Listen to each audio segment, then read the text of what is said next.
ഈ എമ്പുരാനിലെ ലൈക്ക് പിന്മാറിയതിനു ശേഷം ഈ ഗോകുലം വരണം, ഗോകുലത്തിന് മാത്രമേ സാധിക്കുള്ളൂ എന്നുള്ളൊരു വസ്തുതയുണ്ട് കേരളത്തിൽ. പക്ഷേ ഗോകുലം വരണമെന്ന് ആദ്യം ആഗ്രഹിച്ചത് മോഹൻലാലാണ്. തീർച്ചയായിട്ടും മോഹൻലാലാണ്. കാരണം മോഹൻലാലിനും നമ്മൾ ആൻ്റണി പെരുമ്പാവൂരും ഇതിൻ്റെ കാര്യത്തിൽ കാരണം വേറെ കാര്യത്തിലും പോകരുത്, ഗോകുലത്തിൻ്റെ ഇതാണെങ്കിൽ കുഴപ്പമുണ്ടാവില്ല, നമുക്ക് ആശ്രയിച്ച് അങ്ങോട്ട് മുന്നോട്ട് പോകാൻ പറ്റും. അതിൻ്റെ പേരിലാണ് തമ്മിലുള്ള ഒരു ആശയവിനിമയവും തമ്മിലുള്ള ഇടപാടുകൾ ഒരു കൃത്യനിഷ്ഠ ഉണ്ടായിരിക്കണം. അത് മോഹൻലാലിന് വെച്ചാൽ കൃത്യനിഷ്ഠ വലിയ കാര്യമാണ്. അദ്ദേഹത്തിനെ അഭിനയിക്കാനാണെങ്കിൽ 10 മണി എന്നാൽ 10 മണി 10:01 അവിടെ എത്തും, 10 മണിക്ക് അവിടെ എത്തും. അങ്ങനെയുള്ള കാര്യം കൃത്യനിഷ്ഠയുള്ള ഒരാളാണ്. പക്ഷേ അയാൾക്കൊരു ജീവിതത്തിൽ ഇങ്ങനെ ഒരു ചെറിയൊരു വിഷയം, അതാ ഇത്രയും കഷ്ടപ്പെട്ട ഒരു പടത്തിൽ അത് റിലീസ് ചെയ്യാൻ ഡേറ്റ് ആയിപ്പോയി എന്ന് പറയുമ്പോൾ ഡേറ്റ് മാറ്റേണ്ട ആ വലിയ ബുദ്ധിമുട്ടുണ്ടായിരുന്നു. അത് മനസ്സിലാക്കിക്കൊണ്ടാണ് ഞാൻ കാര്യത്തിൽ ഇറങ്ങി. ഈ ആദ്യം വിളിക്കുന്നത് മോഹൻലാലാണോ ഈ കാര്യത്തിന്?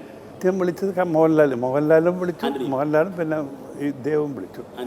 അപ്പോൾ അപ്പോൾ ഞാൻ ഇവരോട് അന്വേഷിച്ചപ്പോൾ ഗോപാലൻ ഇത് ചെയ്യുകയാണെങ്കിൽ ലൈക്ക് ചെയ്യുകയാണെങ്കിൽ ഗോപാലൻ ഏറ്റെടുക്കുകയാണെങ്കിൽ ഞങ്ങൾ അത് സമ്മതം എന്ന് പറഞ്ഞു.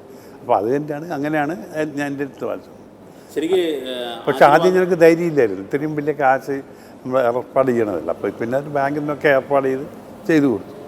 ശരിക്കും ഈ 180 കോടിയിലൊക്കെ ഈ പടം നിന്നോ? ശരിക്കും പ്രചരണമൊക്കെ കൂടിയാകുമ്പോൾ അതിന് മുകളിലേക്ക് പോകില്ലേ? യഥാർത്ഥത്തിൽ അതിൻ്റെ വസ്തുത അങ്ങനെ കൃത്യമായി പറയുക അല്ല. 180 എന്ന് വെച്ചാൽ അതിൻ്റെ പിന്നെ GST കാര്യങ്ങളൊക്കെ വരും. ഇനിയിപ്പോൾ മാർക്കറ്റിംഗ് ഒക്കെ ആയിട്ട് കൂടുതലേക്ക് പോകില്ലേ? ഈ സിനിമ എന്നത് അങ്ങനെയാണ്. പിന്നെ ഇത് കൂടുതൽ കാര്യങ്ങൾ നോക്കിയൊന്നും നടക്കില്ല. കാരണം സിനിമയിൽ ചിലവഴിക്കണമെങ്കിൽ നല്ല കോൺഫിഡൻസോടെ ചിലവാക്കി നല്ല ധൈര്യത്തോടെ ചിലവഴിക്കണം.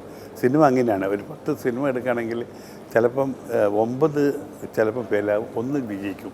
1 കൊണ്ട് ഈ 9 കൊണ്ടും സെറ്റ് ചെയ്യാൻ പറ്റും. അതാണ് സിനിമേൻ്റെ കാര്യം. പക്ഷേ ചില സമയത്ത് ചില ആൾക്ക് 2-3 പടത്തിൽ 2 വിജയിക്കും, ചില 10 പടത്തിൽ 10 വിജയിക്കും. അത് ഓരോരുത്തരുടെ ഭാഗ്യമാണ്.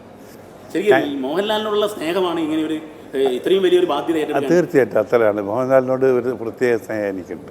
അതെൻ്റെ അത് കൂടുതൽ ഞങ്ങൾ സംസാരിക്കാറൊന്നുമില്ല, കൂടുതൽ സംസാരിക്കാറില്ല. ഉള്ളിൻ്റെ സ്നേഹം അത് 40 കൊല്ലം മുമ്പേ ഞാൻ അന്ന് മുതൽക്ക് തുടങ്ങിയ ഒരു സ്നേഹം. ഞാനത് കേട്ടൊരു കഥ പണ്ട് വളരെ കേട്ടത്. ഈ ചെന്നൈയിലെ ബസ്സിൽ യാത്ര ചെയ്യുന്നൊരു കാലത്ത് മുൻപിൽ ബസ് സീറ്റിൽ ഗോലമാൻ ഇരിക്കുമ്പോൾ പുറകുന്ന ലാലേട്ടൻ ഗോപാലേട്ടാന്ന് വിളിച്ചു, എന്നിട്ട് ബസ്സിലെ മുഴുവൻ ആൾക്കാരും ശ്രദ്ധിക്കുന്നു. അതെങ്ങനെയാണോ എന്ന് ഓർത്തെടുക്കണം? അല്ല, അതൊരു ഒന്നുമില്ല. ഞങ്ങൾ സാധാരണ യാത്രക്കാരാണ്, ഞങ്ങൾ സാധാരണക്കാരാണ് 2 പേരും, മനസ്സിലായില്ല. അപ്പം ബസ്സിൽ യാത്ര അന്ന് വണ്ടിക്കാരെന്നൊക്കെ 2 പേർക്കും അങ്ങനെയൊന്നും സൗകര്യം ഉണ്ടായിരുന്നില്ല.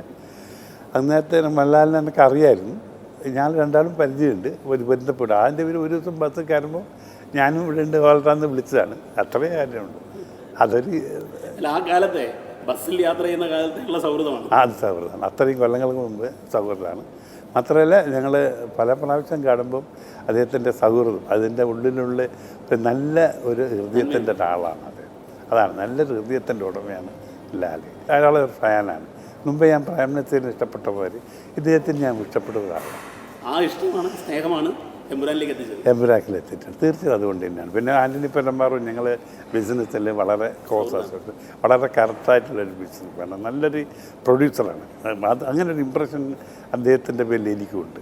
അപ്പോൾ അത് ഒരു പ്രധാനപ്പെട്ട കാരണം. വിദഗ്ധനായ ഒരു പ്രൊഡ്യൂസറാണ്. അത് പിന്നെ നല്ല കാൽക്കുലേറ്റീവാണ്. അങ്ങനെയുള്ളൊരു അതൊരു മാതൃകാപരമായ ഒരു പ്രൊഡ്യൂസറാണ് ആൻ്റണി പെരുമ്പാവൂർ. അപ്പോൾ അങ്ങനെയുള്ള ആളുകൾ കൂടി ചേരുന്ന തന്നെ ഒരു വലിയൊരു കാര്യമാണ്. എനിക്ക് ആൻ്റണിയിലൊരു വിശ്വാസമുണ്ട് ഇത്രയും കോടികൾ മുടക്കുന്നതിൽ, ലാലേട്ടനിലൊരു വിശ്വാസമുണ്ട് ഇത്രയും കോടികൾ മുടക്കുന്നതിൽ. കോടികൾ അത് എന്തായാലും എന്ത് കാര്യങ്ങളും നമ്മൾ ഇൻവെസ്റ്റ്മെൻറ്റ് ചെയ്യുന്നതും നമ്മൾ പ്രവർത്തിക്കുന്നതും വിജയിക്കുന്നുള്ള വിശ്വാസത്തിലാണ്. ആ വിശ്വാസമില്ല ഒരു കാര്യത്തിലും ഒരു ഇൻവെസ്റ്റ്മെൻറ്റ് ആർക്കും ചെയ്യാൻ പറ്റും. ഏത് ബിസിനസ്സിലും ആ കാശ് നമ്മൾ ചെലവഴിക്കുന്നത് നമുക്ക് ജയിക്കാം എന്നുള്ളതാണ്. ബിസിനസ്സാണ്.